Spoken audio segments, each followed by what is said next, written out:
Assalamualaikum warahmatullahi wabarakatuh. Muhammad amma man syafir Muhammad sallallahu alaihi wa sallam.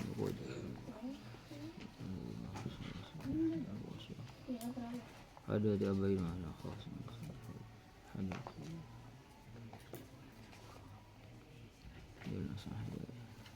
Al-Fatihah. A'udzu billahi minasyaitonir rajim. Bismillahirrahmanirrahim.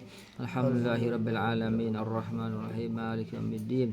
Iyyaka na'budu wa iyyaka nasta'in ihdinas siratal mustaqim siratal ladzina an'amta 'alaihim ghairil maghdubi 'alaihim waladdallin. Rabbighfir lana wa Bismillahirrahmanirrahim.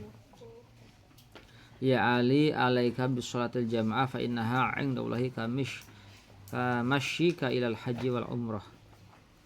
Baginda Rasulullah sallallahu alaihi wasallam bersabda, wahai Ali, lakukanlah sholat berjamaah 5 waktu ya tentunya. Karena menurut Allah sholat berjamaah itu seperti kamu melakukan perjalanan ibadah haji dan umroh pahalanya. Lakukanlah sholat berjamaah karena menurut Allah sholat berjamaah itu seperti kamu melakukan perjalanan haji dan umroh pahalanya. Jadi kita yang belum haji dan umroh itu bisa setiap hari bahkan sehari 5 kali mendapatkan pahala haji dan umroh kalau kita melakukan sholat 5 waktu berjamaah ya. Maka dimanapun usahakan kita berjamaah, syukur-syukur di masjid, syukur-syukur di musola, di majlis taklim ya. Maka kalian tentunya di pesantren itu kalian bisa mendapatkan pahala haji dan umroh 5 kali dalam sehari. Alhamdulillah. Yang mungkin ya nanti bentar lagi liburan kalian ke rumah mungkin tidak mendapati seperti di sini ya gitu. Jadi kalian usahakan sholat berjamaah. Kenapa? Karena sholat berjamaah itu pertama ada syiar Islam. Jadi Islam itu hidup, Islam itu rame meriah gitu ya. Dengan berjamaah kan berarti kan kumpul. Ya, dengan berjamaah kita kumpul. Berarti Islam meriah, Islam ada wujudnya, ada gerakannya dengan ada jamaah dengan adanya perkumpulan. Yang kedua juga dalam sholat berjamaah mengajarkan kita untuk bersatu. Umat Islam itu harus bersatu. Yang ketiga juga adanya bahwa dengan sholat berjamaah ada pemimpin, ada anggota atau rakyat. Yang memimpin harus bijaksana, yang dipimpin harus ngikut sama pemimpin ya. Ini ya, jadi seorang yang belum haji dan umroh bisa mendapatkan pahala haji dan umroh kalau kita sholat berjamaah ya. Belum tentu kita di rumah bisa berjamaah ya. Selanjutnya hadis Nabi Muhammad SAW, wa ma yahrusu ala sholatil jamaah illa rajulun mu'minun qad ahabballahu. Dan tidaklah seseorang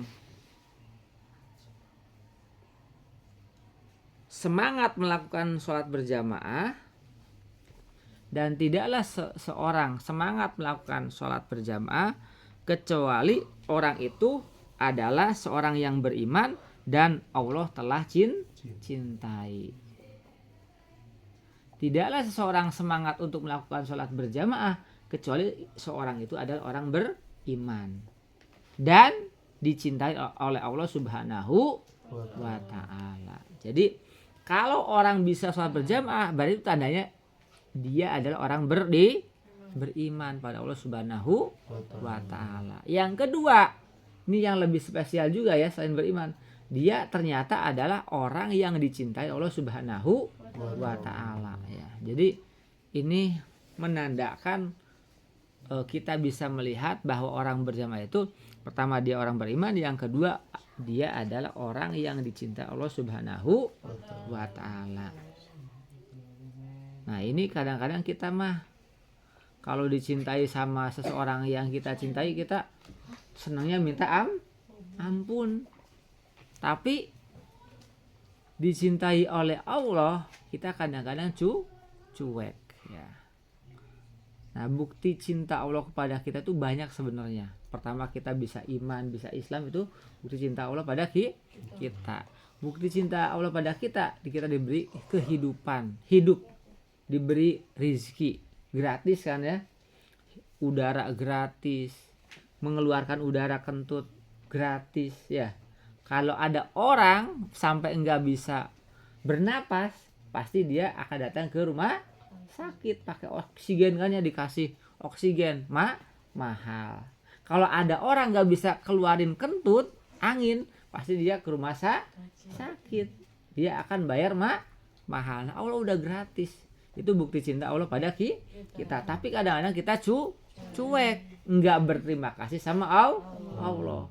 Contohnya atau nyata bahwa kita tidak berterima kasih adalah kita tidak mengerjakan perintah Allah, tidak sholat, tidak ngaji, tidak berbakti sama orang tua, tidak taklim sama guru, tidak berbaikan dengan teman. Ini namanya tidak berterima kasih sama Allah. Padahal Allah tidak meminta apa. Ketika kita taat, ketaatan kita itu kembali pada kita. Kalau kita taat, pasti jaminannya surga. Kalau kita tidak taat, jaminannya apa? Neraka. Maka taatnya kita kembali kepada kita. Allah nggak butuh dituruti, Allah nggak butuh ditaati. Yang butuh adalah kita. Kenapa kita pengen taat? Kenapa kita berusaha taat?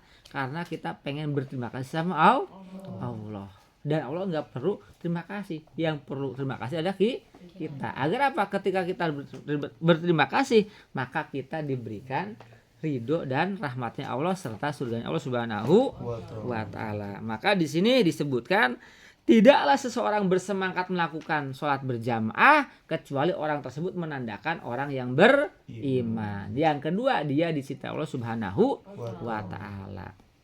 Nah, ini sholat berjamaah adalah simbol kebaikan.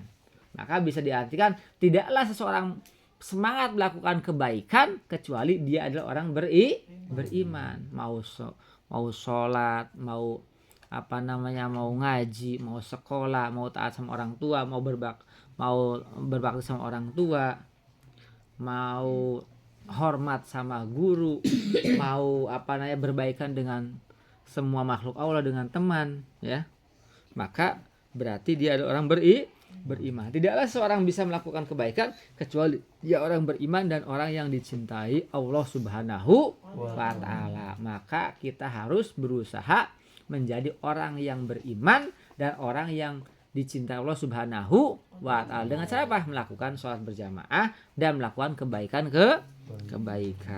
Karena enggak mungkin melakukan sholat berjamaah dan melakukan kebaikan kalau dia tidak beriman, kalau dia tidak dicintai Allah Subhanahu wa taala. Contoh umpamanya ada seseorang ataupun ada orang tua lah ngasih ini kan, anaknya umpamanya 5, kok kesini mah lebih condong ngasih banyak. Biasanya mungkin karena anak itu nurut, kok kesini mah ke anak yang lainnya kok kurang ngasihnya, karena mungkin anak ini mah bandel.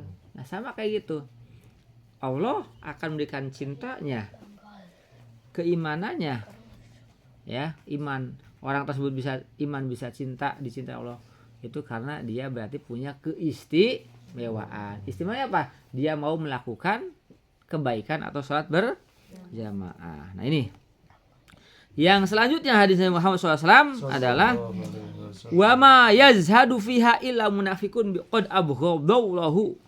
Nah, ini qad abghadallahu. Tidaklah seseorang tidak semangat melakukan berjamaah, tidaklah seseorang tidak semangat melakukan sholat berjamaah kecuali orang tersebut orang munafik.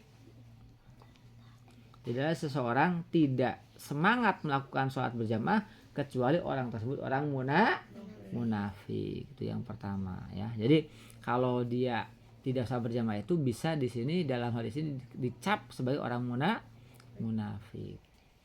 Pertama, yang kedua, qad abghadallah, naudzubillah. Yang kedua, dan dia telah dibenci Allah Subhanahu wa taala. Jadi orang tidak berjamaah itu berarti dia orang munafik dan orang yang dibenci Allah Subhanahu wa taala, ya. Kira-kira kita pengen dibenci atau dicintai Allah?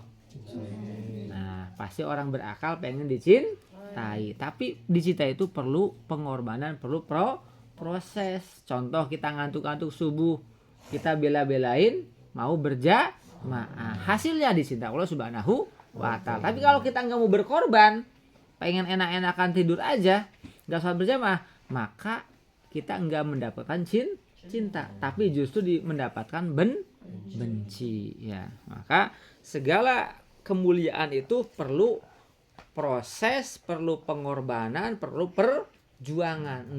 Enggak begitu saja didapat kemuliaan itu. Maka ketika kita enggak mau prosesnya, enggak mau pengorbanan, enggak mau perjuangan, ya maka yang ada adalah kebencian atau kehinaan ya.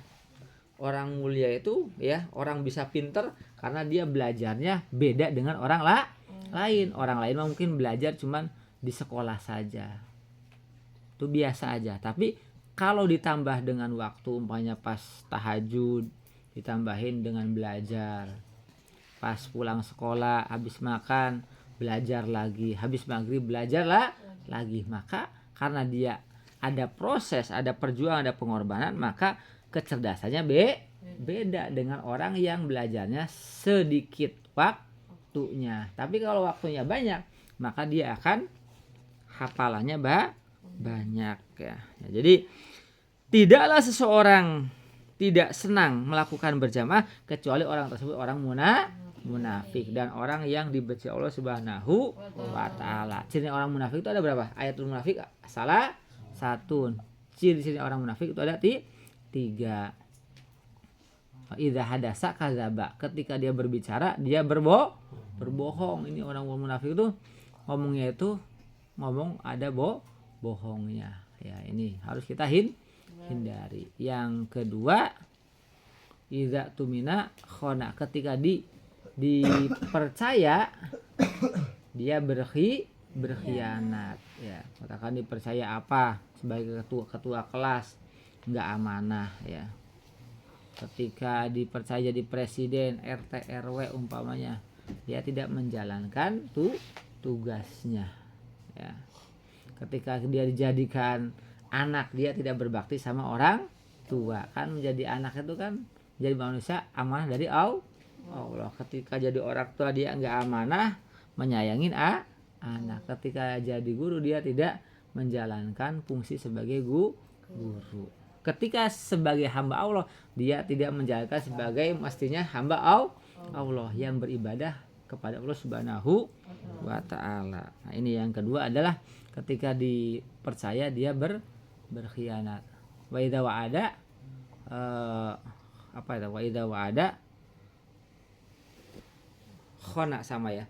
Ketika dia berjanji dia tidak menepati janji ya. Ada nggak di antara kalian janji mau belajar bareng, malah nggak datang ya. Nah ini hati-hati dengan janji kita, maka kita nggak boleh mengatakan kita janjian pasti saya datang, jangan, harus bilang insya Allah ya. Nabi pun pernah ditegur ya, karena saking biasanya malaikat Jibril kalau ada masalah langsung ngasih wahyu dari Allah solusi kalau ada masalah. Maka ketika ada seorang Yahudi bertanya, Nabi Muhammad bilang besok saya jawab.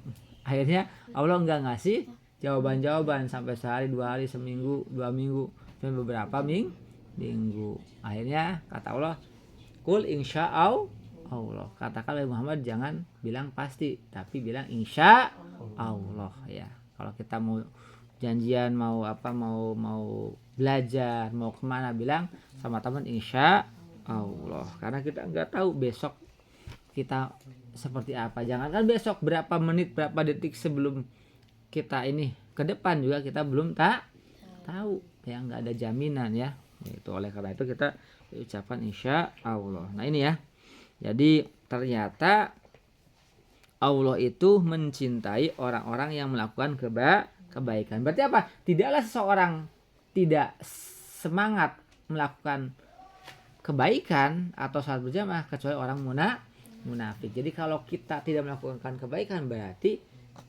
kita sebagai orang munafik dan dibenci Allah Subhanahu wa ta'ala. Oleh karena itu mari kita semangat berjamaah, semangat melakukan kebaikan. Bonusnya apa?